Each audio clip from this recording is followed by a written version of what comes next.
கதைகளு சுவையோடு சுகமாக உருவான கதைகளு.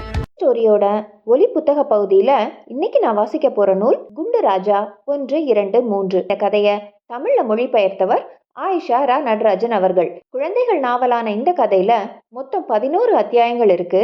அதுல இருந்து நம்ம ஒன்னொன்னா பார்க்கலாம். இந்த புத்தகத்தை வெளியிட்டது பாரதி புத்தகாலயம். அத்தியாயம் 8. மரத்து மேலே குட்டிச்சாத்தான். டுட்டி தனது அன்றைய பாடங்களை படிக்க தாடி குருவிடம் போய்விட்டான்.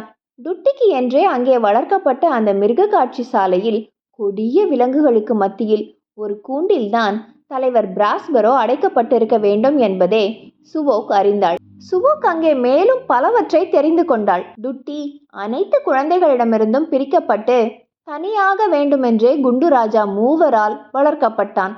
யாரோடும் விளையாட அவன் அனுமதிக்கப்பட்டதே கிடையாது. யாரும் மனம் விட்டு சிரிப்பதை அவன் கேட்டது கூட இல்லை. கொடூர மனம் படைத்தவனாய் அவன் வளர்ந்து வாரிசாவதே குண்டு ராஜாக்கள் விரும்பினர். ஈவு இரக்கம், பந்த பாசம் என எதுவுமே அவனுக்கு இருக்கக்கூடாது. அவர்கள் அவனுக்கு தந்ததெல்லாம் ஒரே ஒரு பொம்மை மட்டும்தான். தன் உயரமே உள்ள ஒரு சிறுமி பொம்மை. அவனுக்கு பசி, வறுமை, கஷ்டம், உழைப்பு, சிறைச்சாலை, சித்திரவதை என எதை பற்றியுமே தெரியாது. உயிரோடு ஆடு மாடுகளை தின்னும் புலியும் அழகு முயலை அடித்து கொடூரமாய் ரத்தம் சொட்ட சொட்ட சாப்பிடும் ஓநாயும் கூண்டில் அவன் காணும் அன்றாட காட்சிகள். இதெல்லாம் அவனை கொடூரமானவனாகவும் இரக்கமற்றவனாகவும் வளர்க்கும் என்று குண்டு ராஜாக்கள் மூவரும் நம்பினார்கள். ஆனால் அது அப்படி அவர்கள் நினைத்தது போல ஆகிவிடவில்லை. பொம்மையை அந்த காட்டு விலங்குகளை விட அவன் அதிகம் நேசித்தான். இதெல்லாம் சுவோக் தெரிந்து கொண்டாள். டுட்டி குண்டு ராஜா மூவரின் நேரடி வாரிசு இல்லை என்றால் அவனை எங்கே இருந்து அவர்கள் அழைத்து வந்தார்கள்? இப்படி யோசித்து கொண்டிருக்கும் போதே டுட்டி வருவதை சுவோக் கவனித்து பொம்மை மாதிரி நடிக்க தயாரானாள். டுட்டி, உடஞ்சு போய் நான் கிடந்தப்ப ஒரு சர்க்கஸ் கூட்டத்துல இணைஞ்சு ஒத்த கயிறு மேல நடக்கிறது எப்படின்னு கனவு கண்டேன். சுவோக் பேசத் தொடங்கினாள். உன்னால கனவு கூட காண முடியுமா? டுட்டியின் உற்சாகம் குறையவே இல்லை. அந்த சர்க்கஸ் குழுவில் இருந்தவங்களும் பார்க்க வந்தவங்கள பலரும் ஏழைகளா இருந்தாங்க, பட்டினியில இருந்தாங்க. அவள் தொடர்ந்தாள். அவனுக்கு எல்லாமே புரிந்து விடவில்லை தான். குறிப்பாக பசி பட்டினினா என்னன்னு அவனுக்கு தெரியவே இல்லை. ஆனா போக போக அவனுக்கு அவள் பேசிக்கொண்டே இருக்க வேண்டும் போல் இருந்தது. மெல்ல மெல்ல வெளி உலகம் தெரிய தொடங்கியது. கனவு மிகவும் துயரமிக்கதாக நீண்ட ஒன்றாக இருந்தது. அது கிட்டத்தட்ட நள்ளிரவு வரை தொடர்ந்தது. டுட்டிக்கு உறக்கம் கண்களை சொருகிய போது, என்னால சுழல் நடன இசையை வெறும் விசில் மூலம் சாவி துவாரம் வழியே இசைக்க முடியும் என்று கூறினாள் சுவோக். என்னிடம் சிறப்பு வாய்ந்த ஒரு தங்க சாவி உள்ளது. விலங்கு காட்சி சாலை மேலாளர் கொடுத்தது. இதோ பாரு. டுட்டி கழுத்தில் தொங்கிய பொன்னிற சாவியை காட்டினான். உடனடியாக அதை கழற்றி சுவோக்கிடம் கொடுத்து இசையை வாசிக்க கூறினான் டுட்டி. அவளும் மிக மிக ரம்யமான விசில் இசையை எழுப்பி அவன் முழுமையாக உறங்கிவிட வழிவகை செய்தாள். ரொம்ப நாள் கழிச்சு ஏனோ டுட்டிக்கு ரொம்ப நல்லா தூக்கம் வந்துச்சு. கையில விலங்கு காட்சி சாலையோட சாவியோட சுவோக் அந்த அறையை விட்டு வெளியேறினாள். மெல்ல யாரும் பார்க்காமல் விலங்கு காட்சி சாலையை அடைய ஒரு குகை வழியில் கீழே இருளில் இறங்கினாள்.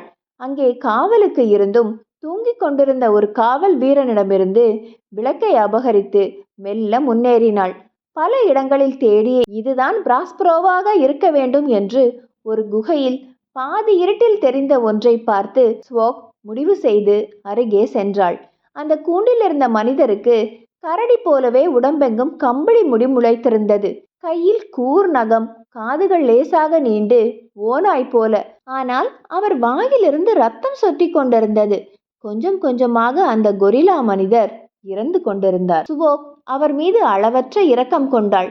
தண்ணீர் கொண்டு வரவா என்று அன்புடன் விசாரித்தாள். சுவோக் சுவோக் அவர் மூச்சு திணறியபடி பேசினார். நீ வருவாய் என பிராஸ்பெரோ கூறியிருந்தான். நான் யார் என்பதை நீ விரைவில் அறிவாய். இந்த செய்தி காகிதத்தை பிடி. உனக்கான உண்மைகளை எழுதி வைத்திருக்கிறேன். இதை படித்தால் உனக்கு அவர் மெல்ல நினைவு இழந்தார்.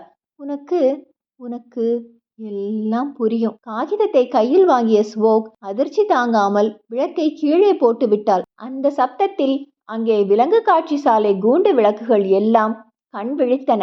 பயங்கரமான ஓலங்கள் எல்லா பக்கத்திலிருந்தும் கேட்டன.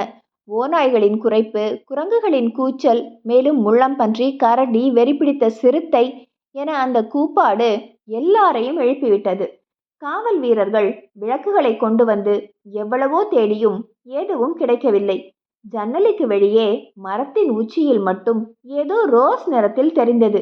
குண்டுராஜா மூவரும் ஆசையாய் வளர்க்கும் பேசும் கிளி லாராதான் கூண்டிலிருந்து தப்பிவிட்டது என்று நினைத்து நடுங்கி போன மிருக வல்லுநர் திரு காண்டா தனது இரவு உடையிலேயே மடக் மடக்கென மரத்தில் ஏறினார். இருட்டில் அங்கே மேலே லாரா கிளி அவருக்கு தென்படவில்லை. மாறாக அங்குமிங்கும் சர்க்கஸில் வருவது போல தாவிய எதையோ கண்டு ஐயோ குட்டிச்சாத்தான் என அலறியபடியே விழுந்து கிளையில் இரவு உடை மாட்டிக்கொள்ள பெரும் கூச்சலிட்டார் மிருக வல்லுநர் திரு பாண்டா. கீழே நின்று கொண்டிருந்த காவலர்களும் ஐயோ குட்டிச்சாத்தான் என அலறி கூப்பாடு போட்டு அங்குமிங்கும் ஓடினர். இந்த நாவல்ல வர மீதி அத்தியாயங்களை நம்ம நாளைக்கு பார்க்கலாம். பாரதி புத்தகாலயம் வெளியிட்ட இந்த நூலை நீங்கள் அச்சு வடிவில் வாங்கணும்னா அதற்கான லிங்கை நாங்கள் டிஸ்கிரிப்ஷனில் கொடுத்துருக்கோம்.